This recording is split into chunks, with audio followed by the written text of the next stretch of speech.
name is Ming. I was born in 62, born in Pretoria, and we stayed there for quite a while till we moved up to Joburg. And my dad owned a corner store in one of the suburbs in Pretoria called Lady Selborne. And he also had a photography shop close by to the store, and because he was a keen photographer, and he actually was part of the CCC, which is a Chinese Camera Club of South Africa, and they did quite good stuff. They did quite nice photography.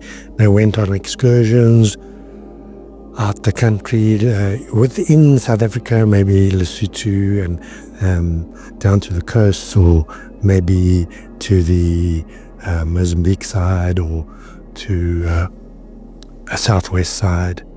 So they did, and he loved wildlife.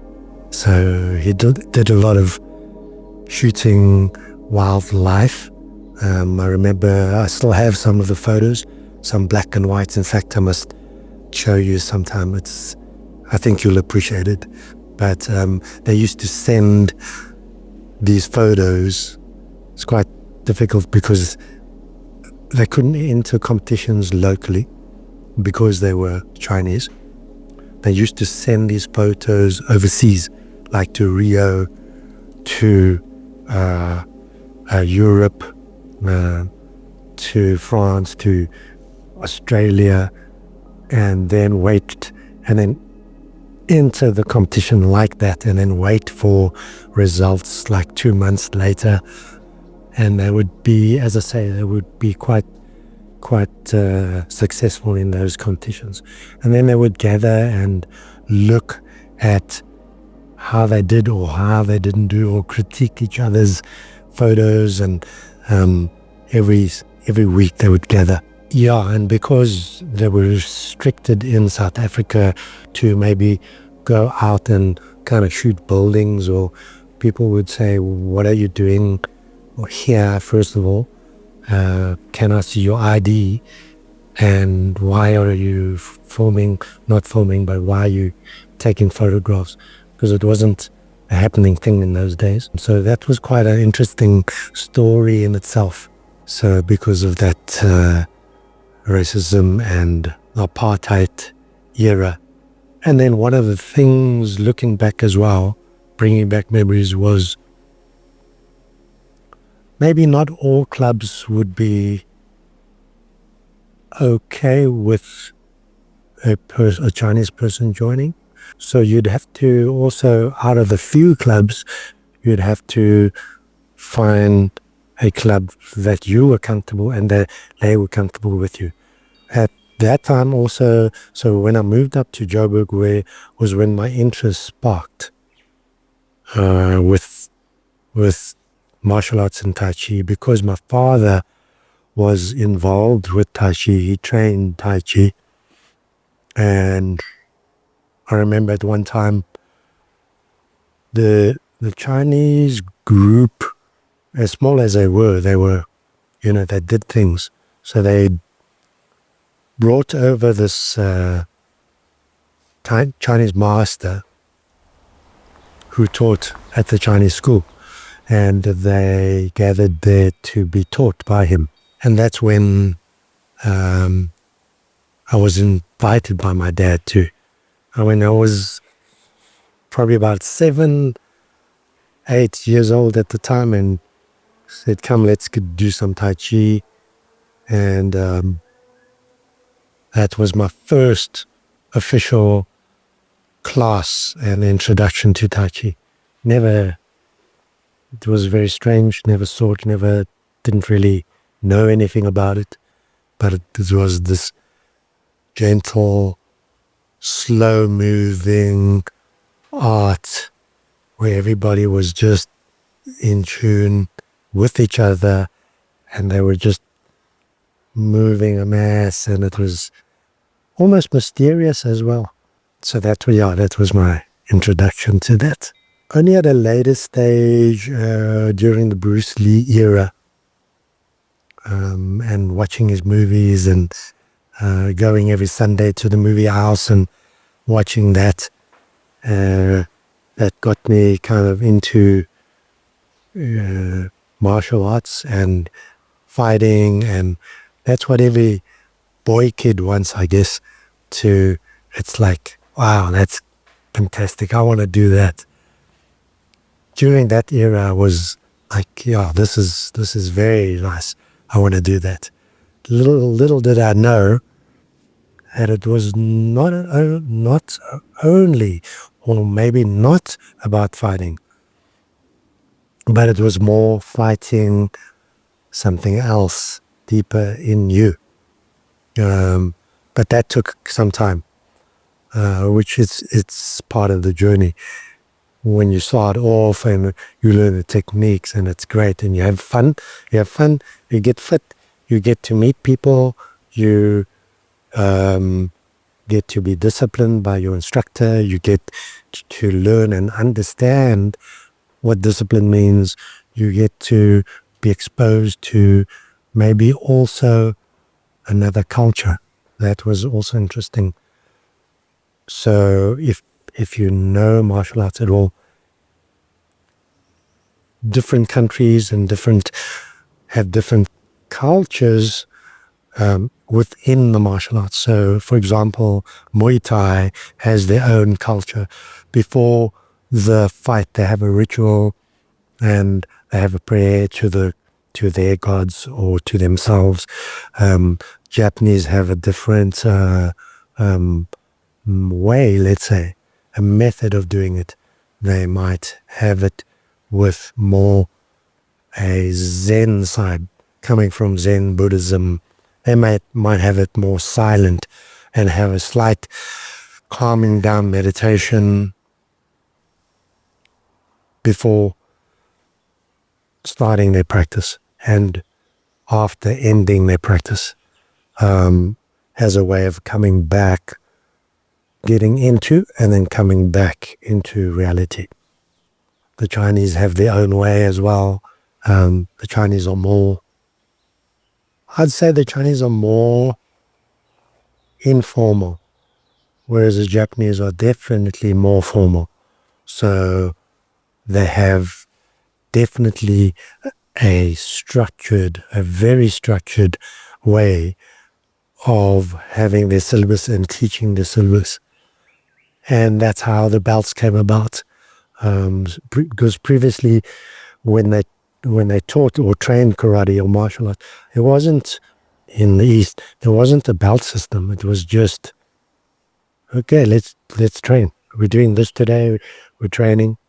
That was even before it got known as karate. It was known as China hands or the hands of China, To De, China hands. So at that time, it was, these guys, we were just going to go and we were training. Twice a week we train, and possibly didn't even have uniforms way long before that. So once it got more formalized, and then they said, okay, but how do we differentiate to who do I fight, these guys are advanced, I'm not.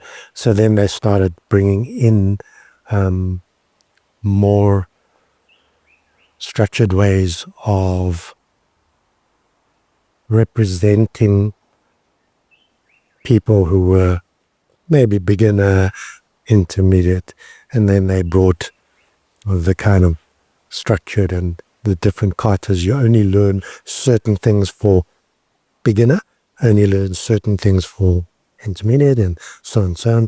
Brought in the colored belts signifying your level or your years of practice. And that's all it basically means, that you've been just training for a long time. Like, if you've got that black belt, he's been training for X amount of time. He would know a little bit more than you do, and be better at certain things. You could ask him certain things, and that's how the structure came in. And then back to Chinese culture was more, it is still, even now, not as structured. There are, obviously, I'm generalizing a little bit, because there are Chinese centers or organizations which are structured, but maybe they would structure it for various reasons, like we're going to represent this club. So then you start having a badge, and you start having different methodologies of, okay, we need to make it look good, obviously, because people are watching. So we need to structure the form in such a way that you do your bow as a form of respect, you do your whole ritual as well. And that's a way of structuring as well. And that people don't just kind of look at it and say, well, looks okay. Whereas those guys look good. But why do they look good? It's from the naked eye. It's like they look good because, okay, they're like in total uniform. They're starting on the mark. They're finishing nicely, which is all aesthetics in a way. Because if you look at it, aesthetic, and I'm talking now, I'm branching towards what is the martial art in terms of self-defense, in terms of life or death, let's say. The aesthetic won't come into it. It's not even thought, if somebody's attacking you and is threatening your life, you're not worried about aesthetic. Your martial arts technicality will come into it, your training, your power, your conditioning, and that comes in. Then that aesthetic is not part of it, but as a method of training and as a spiritual, that's the word I'm looking for, a spiritual path, that is important. The way you look at things, or the way you look at it in detail and study it in detail and apply those, call it cultural aesthetics, which is and which will lead you to a better understanding of why you're doing it and a future goal in a spiritual sense. Why I'm doing that, okay? Why I'm taking time to, before I come into class, to just calm myself, finish the class, and then take a few minutes before I resume my normal life. Those kind of things play a part in spiritual growth, because it gives you time, and it allows you, almost like a meditation, it allows you time to step aside, look at what you've done in the class, maybe in your mind, how you've progressed, or how what you've done wrong, or how you've approached it incorrectly with another person, or how you've lost control during your sparring session, how you got angry in that session, or how that person made you angry. Those things are like, okay, you need to reflect on yourself, because that was a mistake, or that was an error, or that was not controlled on my side. So that's quite a important part, during your gradual learning in martial arts, because it is a gradual thing. You can't just learn it. It's you go and you feel sometimes like you not progressed, and those times are like, I can't get this. I'm doing it, and I just feel like, no, this is, maybe I should do something else to that extent. We've all had that in some area of our lives, but we just carry on. And that continuum. If you have a good teacher, or if you have a good understanding, that breakthrough is the most important, because then it just like breaks that certain barrier, and you have a realization, okay, I get it now, I get it. And then you might cruise for a bit, for a couple of years, and you might hit some wall that you can't get over, whether it's mental or physical, and so on and so on. So generally it's and it depends on a different style, or different styles as well. So generally it works white, purity, nothingness. There's no color. It's not a color, because you are new. You want to progress, but you are a total, what's the word? Yeah, you're new at it. Has a, you're totally new at it. Yeah. And then you go on to, depending on the amount of time with grades.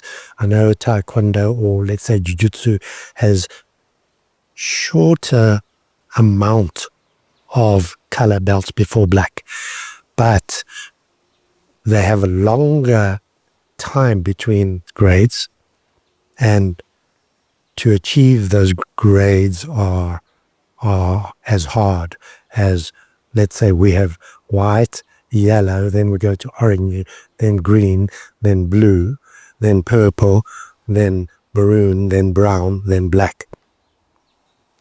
So our first yellow, I don't think they have yellow, if I'm not mistaken, but they'll go to blue the next one. But the time between the two is probably on the same par. So it'll take longer time for them. But anyway, it's just like I said earlier, it's just like an acknowledgement for you, or for the person teaching, to say, okay, those guys will know this syllabus. The rest are higher grade, so they'll know. So it's just a guideline, essentially, for people to see. Once you get to black, essentially, that is, they call it, you have your license to start. That's a starting point. Yeah, it's a starting point. Whereas I think a little bit of misconception in the West, when you get yellow, green, they're like, okay, that's great, you're moving on. And black in the West is, wow, yeah, like, is good.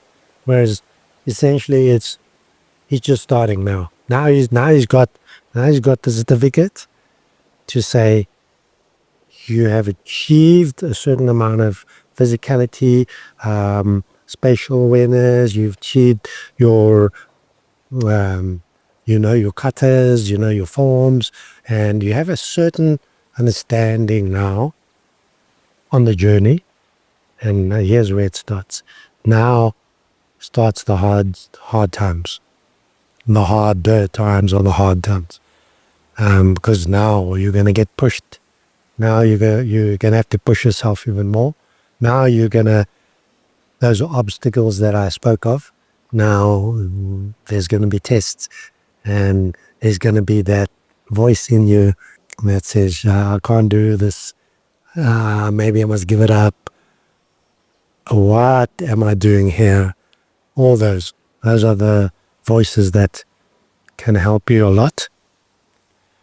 Or sometimes it might take you doubly as long, because those voices just set you back. Yeah. So, and then from the black you go first dan, second dan, third dan, fourth dan. So how it works in terms of formality is, well, they call it cues. The Japanese will call it cues. And you go, let's say, from 9 or 10, Q, 9, 8, 7, 6, 5, 4, 3. And that 9 represents white, yellow, orange is 8, then green is 7, so on, so on, so on, so on.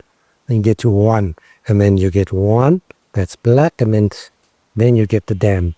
And then you go up. First Dan, second Dan, third Dan. So you're going down 2, and then up 2.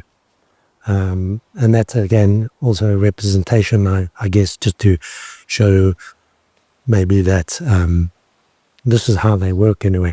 You go down to 1, and from 1 you climb. That's maybe the steep climb.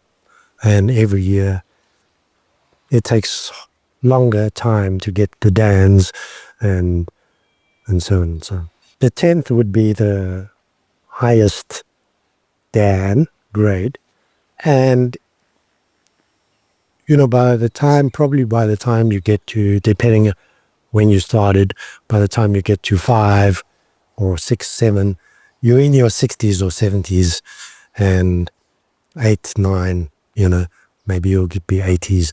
I mean, you do hear of people getting them at a younger age, but that's also style dependent and how their organization works. Maybe they work differently, but on 5th is essentially what you've achieved physically, your maximum achievement physically, and from there onwards, it'll be more what you put back into the system or what you teach others, fellow students who are also wanting to go high up, and what you bring back to maybe, what you give back to people.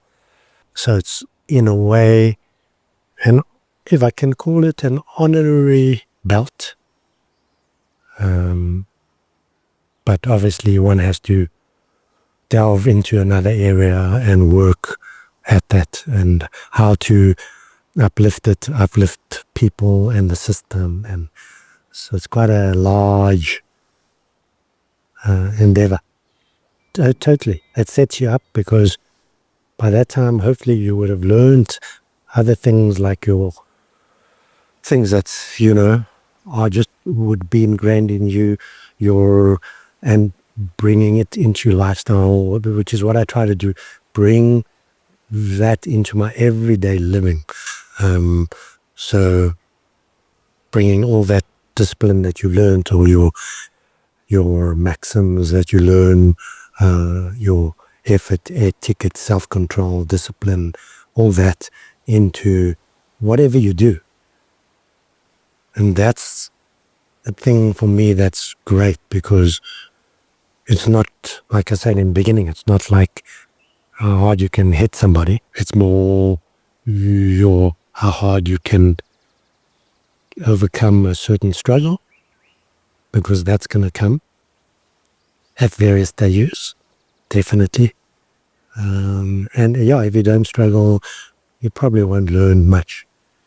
It's through the adversity that you're going to look back or look now and say, okay, this is, don't know how to deal with it, or want to be positive at least, or I want to, there's certainly how you would look at things. I lost every tournament. I came back home and with a sad face, and every time, and my parents, how did you do? Oh, no, I lost. How did you do? No, I lost. And I couldn't really place why, because in my head, or physically, my technique was really sound. They were good because I used to practice them at home. I used to make sure that I knew what I was doing and what to do, the names of them, technically very sound, very fast, very just good. But when it came to tournaments, I would fail. So I had to look and dig deep, and nobody would tell me. I couldn't get an answer. But looking back, and this took a while, over years, looking back, I realized where I went wrong, what I did incorrectly. And as soon as that changed, everything changed. And essentially what was the issue? It was, I was in my head. I was too much in my head. I was trying to figure out at the time of the fight, I was trying to decipher the person and myself, the movements that was going to happen. And you can't do that at the time, because if you start to try to decipher and analyze during a tournament or fight, you are way too slow and you will lose, because the brain takes much more time to say, okay, the kick is coming and it's a left kick and I need to have my left hand high for the deflection or the block. We're way too slow for it to register and then for you to. So it was such a simple thing, but for me it wasn't that simple, because technically, as I said, how could I be fast? I know the movements, I know what to do, and technically I was good, but yet I couldn't apply it. So I had to learn to apply it. And when I learned that, it was a breakthrough. And then everything started changing. So Cam, I'm smiling. I mean, I started at 7, whatever, Tai Chi. I wasn't really, and maybe if I had immersed myself more, but maybe I would have still gotten bored. So age appropriate, Tai Chi it's not linear. Yeah, it's not you do this and you punch there. It's, what am I doing here? What are those circular moves? It's too not transparent. It's hidden in a way for the naked eye. So whereas karate, I can see, oh yeah, you're blocking, you're moving out the way. What age you start? I've had people that are teenagers that start. That might be a good age. And why do you want to do it? Maybe the person wants to do it for health reasons. Excellent. Maybe for the mind. Excellent. Maybe for nervousness. Excellent. For anxiety. Excellent. All those. Tick, tick, tick. At 60 or 70, I'm only starting now. Can I do it? Yes. Can I start at 60 when I've got a cranky knee? Yes. Will I, is it competitive? No. Can I go a little bit slower than the rest? Yes. If you've got a good teacher, yes. So all of those, like, will I be, everybody's kind of like, when you start a class and new something, yeah, I'm a bit worried about that and that. I'm a bit concerned about this and this. They've got those type of things in their mind. And that is one thing that you shouldn't be worried in Tai Chi, because it's not that you can do your own thing, but you have a nice guideline. It's not that you have to do those 20 push-ups, otherwise you can't do it. You do it slower, you do it lower, that's great. You do it higher, it's fine, because I know you've got an issue with the back, or I know you've got an issue with your knee.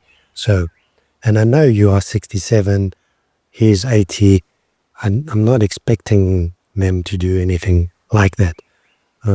Excellent. So at the moment I teach senior people, and these people are 60, 70, 80, and I've got a 90, 90 something. And he comes with a walker wheeler, and he does it.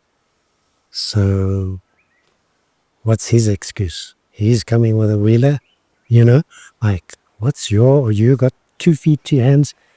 We're blessed. We've got a brain. We can think. We can do things. Phew, he's coming with a walker. So that puts me already in a state of awe. I'm humbled. That's respect. I got respect for that.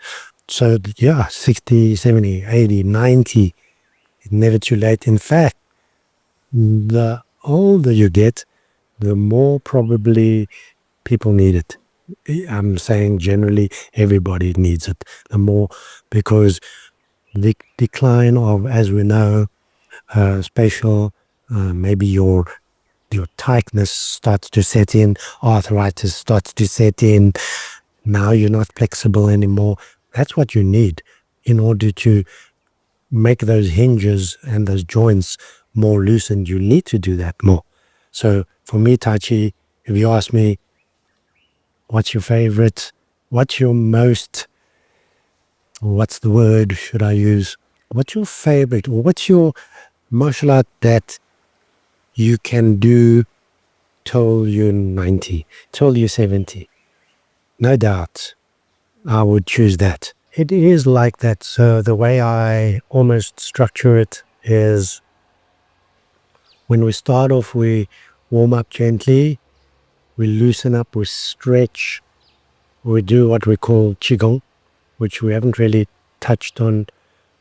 It's a breathing set of breathing techniques solely to get energy going, circulate energy, and to get breath going. But they overlap. With Qigong and Tai Chi also overlap. Tai Chi, when you talk of Tai Chi, it's a sequence of moves put together, strung together, almost in a dance-like form, where you express and you do different types of moves. But within the Tai Chi moves, you are doing a type like a Qigong. You are doing it because you are breathing, you are still, you are aware of body and breath. So there is this overlap. So how do I start? Generally, I'll start off with those stretches. There's a set of Qigong which gets the person breathing, gets your brain oxygenated, your mind into where we are. I'll guide them through movements. So for example, you've had a tough day and you come in and you're really like maybe angry or at the meeting, or you just stressed at tomorrow's meeting maybe. And you come in and I can see I begin to learn to read my long-term students, who some have been with me for 25 years. And even now the shorter-term students who have been with me a couple of years, just from body language. And okay, this person, is that some problem, issue, difficulty? Let's do a little bit of breathing to get things out. So that's the nature, is we do that. And after 5 minutes, I can see there's a change already. There's a space change already. There's the frowns, the hardness has changed. He's concentrating on his breath. We are on our way. Then I go on to the form. We learn movements or sequences, the Tai Chi. During it, they're now forgotten this issue they had with the boss, or this difficult time. They're now here. They've forgotten it. It's out of their mind, and that's part of the training. We go through the movements to the end part of it. I do some more Qigong, but it's more the calming Qigong, and maybe it's nighttime, and we do more Yin Qigong, bringing them into a state of relaxation. Also, again, forgetting about, they've learned ABC. You're not doing ABC anymore. Just do this. We are breathing, we are connecting, we are aware, we are conscious. And we end off in a gentle way, like that. And so that's the way. So you don't specifically necessarily, if you're joining a class, you don't have to get into it. You'll get into it once you're there. That's the practice. That's the methodology of my teaching for the people, because that is what people want, and that's what they need, to take their mind off, one, to relax, two, to just train their minds, three, to be able to, four, all those types of things. What is interesting, I didn't really cover it, a little bit off your mark, but they doing studies and they now can quantify scientifically. Previously they can't. What is Tai Chi? It's this airy-fairy movement. Does it work? We don't know. What is the Chi? Where's the Chi? I don't see it. They can quantify now by putting electrodes on your head, all over your head and body, and what happens when you start doing Tai Chi or Qigong, and heat sensors, where the energy is heating up. What is your brain doing? Is it still in alpha or beta mode? Is it gone to beta mode? They can actually do that now. So one of the latest studies is, I'm here and it's Monday morning and I know it's sunny. That's my conscious brain. Otherwise I wouldn't know what day, or if the sun, I wouldn't know. You have to be operating on this level to know, because your beta waves are kicking in. You're not at sleep. You're not sleeping. Those waves are like that now. Nothing. Minimal. Nothing. To summarize, long story short, when you do Tai Chi, when the master, let's go, does Tai Chi, immediately your beta waves are here, your alpha waves, certain waves that allow you creativity, because you're a composer, because you're a painter.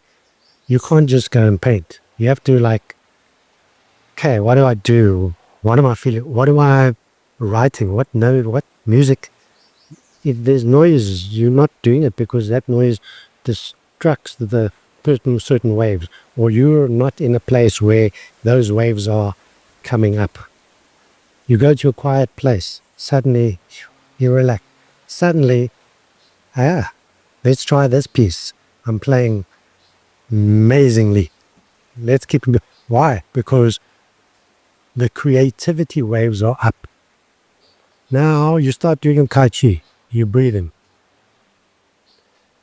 There's another creativity wave, or there's another wave which is more what should be a sleep wave, the theta wave. That comes in. That's coming in now. Without your beta dropping, because when you go to sleep, proper sleep, you don't need beta. That comes down. Theta comes up because you're sleeping. You're unconscious. Now, with Tai Chi, your theta is your beta, your alpha is there, plus your theta is here. Now it's like, on the graph, it looks like this guy should be asleep. Why is he still totally aware? Why is he still in touch, in tune with his body?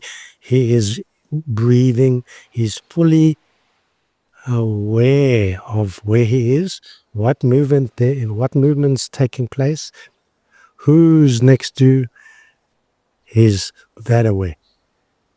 But the graph says this guy should be in sleep mode. This is the type of activity that generates the waves and energy in your body, that it allows it to heal. So now you're in awake mode, you're in healing mode, all up, you're in theta mode, or at that same time that you're doing this piece of movement. That, for me, it's like, okay, we can actually measure it. There's scientific evidence. So that's quite nice, piece of evidence. And they've come with more and more. But yeah, because when you say, let's say, take the word dream set. When you say someone's in a dream set, he's like not really here. But in this dream state, you are here.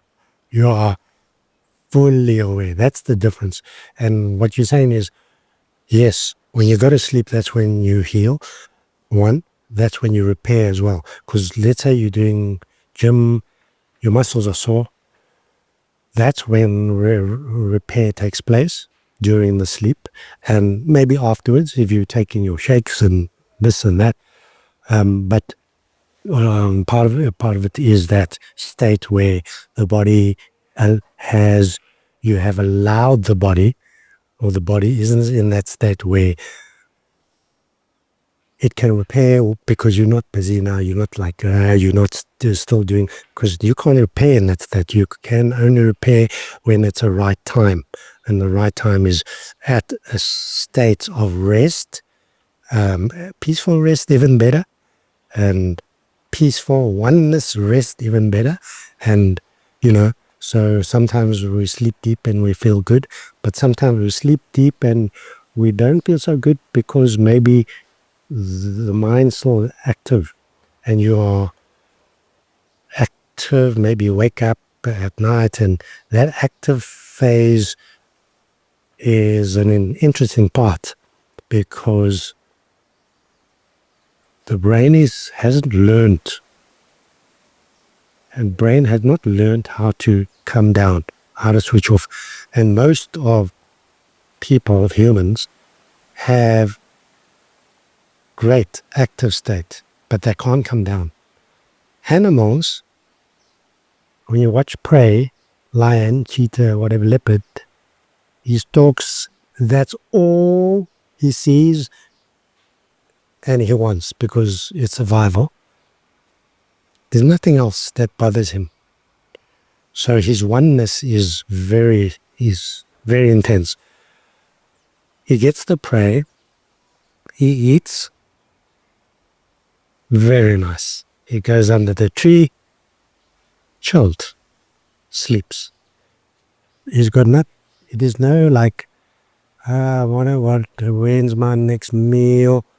No, you've had your meal, very zen, sleep, just breathe, watch. If there's another meal, maybe he's not even worried, because he is in content, right? He's satisfied. He's not looking for the next fix. We're looking for the next one. Okay, well, next. And then that cycle continues into our bedroom, then it goes into our sleep, and then we do those dreams, we wake up, and things suddenly, like, now I'm awake. Wow. Now I'm thinking of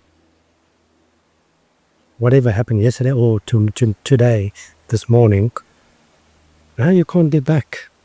You can't switch off. And Tai Chi, in a way, in many ways, will rewire your brain so that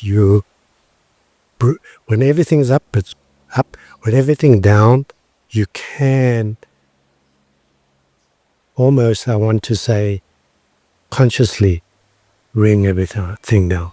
Yeah. Tai Chi has a definite avenue. So even though the technique may not be geared in a physical sense, see if I can explain this correctly, may not be as linear as one sees. So like, for example, coming back to Muay Thai, you can see, or Krav Maga, you can see, the guy's moving out the way and he'll elbow the guy. Definite, that is an aggressive, offensive, defensive movement. In the groin, that is like a deadly movement. Tai Chi, you're going to see something like that, with the knee coming up high. Don't know if the camera can pick that up there. And then play the guitar. So just what happened there? Well, my leg that came up was a knee to the groin, or to the ribs, or the head, but it's hidden. So it's been flowered so that it's not seen. So it's indirect. So there are still moves. If you want to use them, you need to use them under pressure, and you need to use them in a way that will have an impact. Obviously, the slowness won't have an impact. But what are we training? We're training Tai Chi. We're not doing anything. We are training Tai Chi. Another interesting one, because AI can give you any information and the information. But if you don't walk through the door, you don't know. In other words, you don't immerse in it, you won't know. At this point in time, it can't tell you, I don't think, that you are doing something incorrect in that posture. I think the AI would, what you ask it, what is Tai Chi? Should I do it? Or like, if you ask it, well, how will it help me in my mind?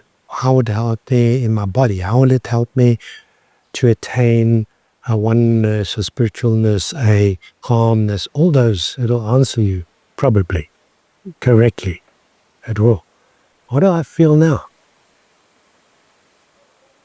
It's going to say, I don't know what it's going to say. I don't know. How do you feel?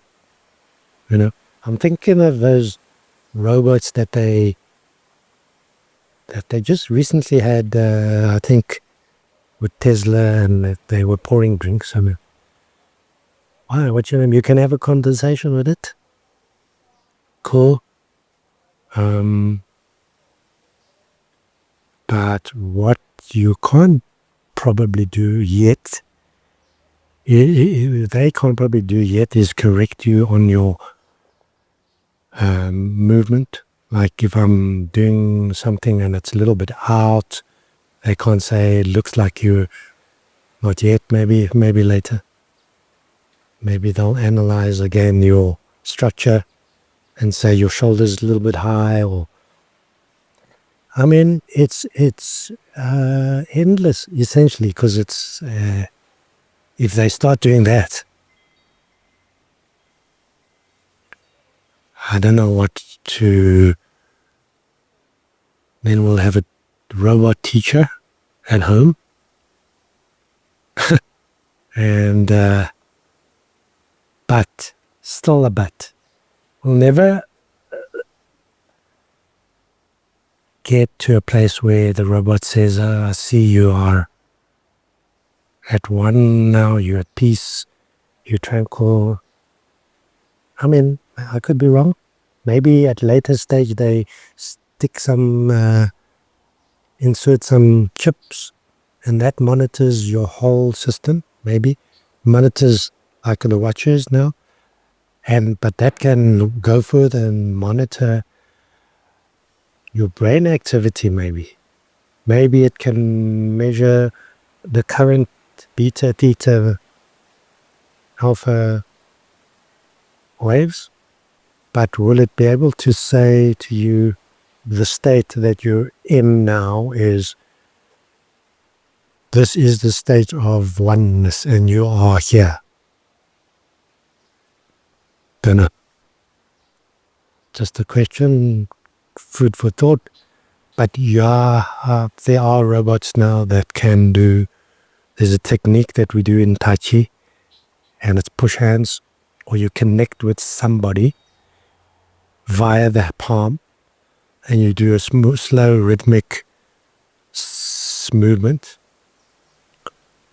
for sensitivity, for grounding, for balance, for an insight into me and into the person, just through a connection. I've seen that. I suppose if, later on it can be done, maybe, but can that bring out, I'll be able to tune into me, and then what? And then, but can the robot tune into me and say, I am worried about something. Why are you worried? Your mind is too active. Yeah, it's the first time that I've thought about this. So things are just coming up as I speak. So big answer, don't know, possible. But the human touch is the most important and more important, because how will I get the human touch? Through the robot. If I'm connecting with you, I can.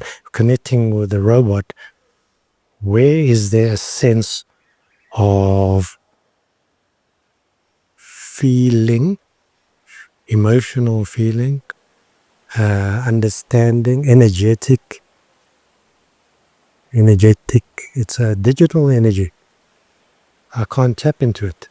You know what I mean? Whereas you, I can. When I connect with you, I can. Then there's messages telling me. But with a robot, I'm not going to be able to say, wow, okay, you need to apply something else or do something else. Yeah, I think whatever you do, I think you do it properly and do it with heart, which is, what we just spoke about, a feeling that you can't attain from the robot. Yeah, and believe, because humans, we've got the big potential, but sometimes the potential is channeled somewhere where it doesn't work or it's not used or it can't help. We want to tune into where it can help, uplift, bring, help kids, teenagers, people that have issues, mental addictions, all those other people. A lot of people doing, that type of work, and for addicts, and all that sort of thing. But yeah, you keep working at it and do it best you can. Yeah. So if you ask me, waves of the sea. It's just the wind now rustling, wind in through the leaves. Bells or gongs. Birds in the distance or wherever. Birds. Animal sounds. So nature, all nature, like that sort of thing. So you can choose the low grumble of an elephant. I like that. The purr. I like that. Leaves, wind, waves. I like water. Can be waves, yeah, or sort of water. Just like if you put your hand in water, you just do that, maybe. And then animals, elephant, some birds,